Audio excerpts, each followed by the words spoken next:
Hello, my name is Kurt Campbell. I'm going to do a presentation on the Civil Rights Movement in America. This is for completion of Full Ed 6020. I hope you enjoy my presentation. Just listen and enjoy.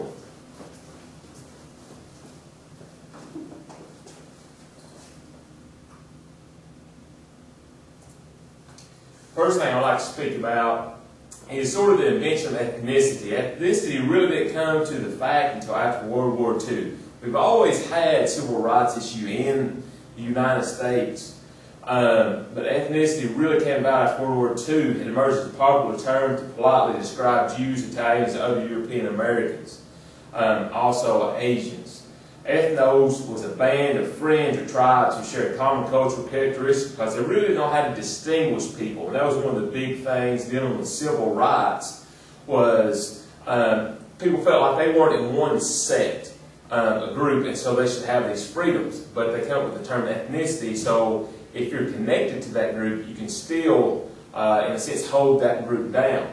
Ethnicity is a social category based on shared culture, which can include language, religion, beliefs, environment, and geography, whereas race is a social category historically based on the appearance of shared characteristics. Race is not a choice. Ethnicity is a choice of what group you want to belong to.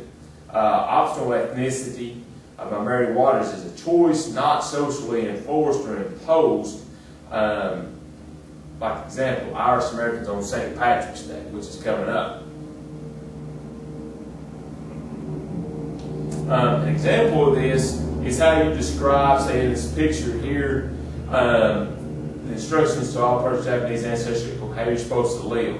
And it is an order for them during the civil rights, okay? And the way they decided who was Japanese or who was what they say a Jao or a Chinese person was by, here's an example, by distinguishing characteristics of a face, how they come up with the group. Here's also another example, another picture. Look back, they're talking about tall, slender legs, long legs, the difference in the different groups.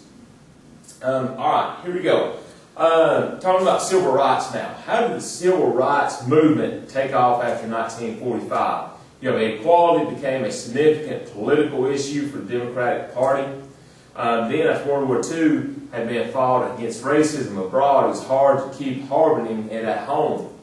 Also, black veterans came home and dedicated to change after being fighting for their country. There was an increasing number of white Americans condemned segregation. And discrimination in the United States hurt our propaganda battle against the communists, the idea of that. So it's political. Alright, we've got some battles in the courts. First off, back in 1896, you have the Plessy versus Ferguson case. Separate but equal facilities equals legal. That's the way they saw it. Then you have the Smith versus Allwright in 1944. This was the first attack against separate is not equal. And then not long after that, 1954, you have the Brown versus Board of Education, Topeka, Kansas, where Chief Justice Earl Warren votes against, or decides against separate but equal. Alright, so 1950 policies, you have the fall of China to the communists. 1949 was led to the Chinese Confession Program. 1950, the Internal Security Act allowed the imprisonment of communists and revoking citizenship. 1954, you have the Operation Wetback, which deported 1 million Mexican Americans. In 1954, again, you have the Brown versus Board of Education, which eliminated the doctrine of separate but equal in public education. And in 1955, 1956, you have the Montgomery bus boycotts, which crippled the bus industry there. All right. Out of the schools and into the buses, talking about Montgomery bus boycott. You had the arrest of Rosa Parker, December 1955. The Montgomery, Alabama bus boycott followed. Then you have the leadership of Martin Luther King Jr. Dealing with the civil rights issues. The Montgomery model for civil rights activists, you have the boycott, publicity, and the different courts that they dealt with. Then you have the SCLC formed in 1957. Alright, a mass movement takes shape. You have demonstrations in Birmingham, Alabama. 1963, Eugene Boyle Connor.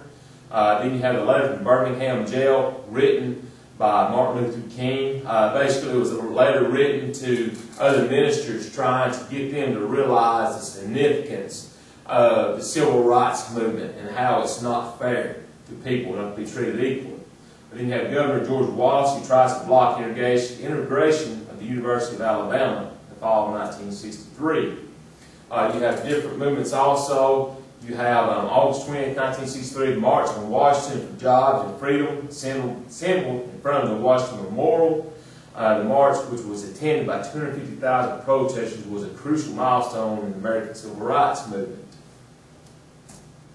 Also, you have the Urban Rebellion's 1968 Kerner Report really opened the eyes. The Kerner Report's most famous passage warned that the United States was moving towards two societies, one black and one white, separate and unequal. What bothers me about this is you have other groups, nationalities in the United States that they really did not focus on. It's really a focal point towards African Americans and whites. Even though you had the American Indians, you have Asians, you have Hispanic and Latino groups.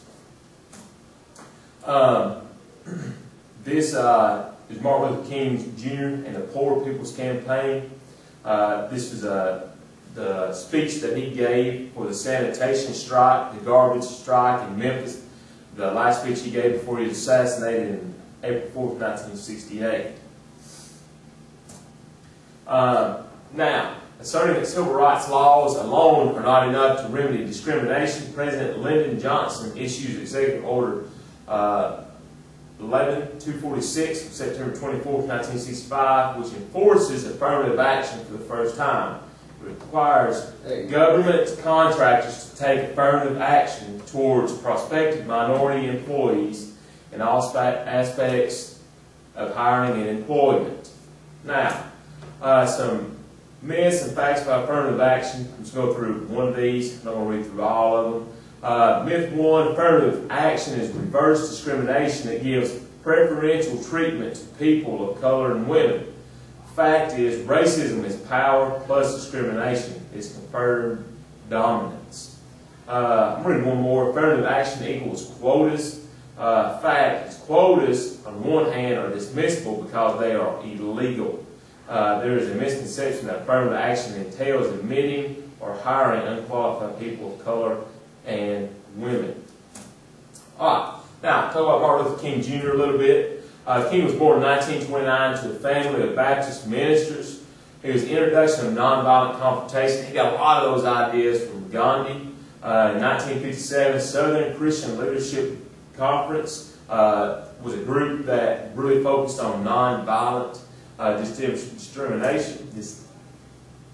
Then you have Rosa Parks, who was a follower of, took in the ideas of him. She sat on the bus, wouldn't give her seat up, and which we talked about earlier was led to the Montgomery bus boycott. In 1957, Give Us Ballot speech to Washington, D.C., urging on the right to vote. Then you have the Civil Rights Act of 1964, the Titles 4 and 6.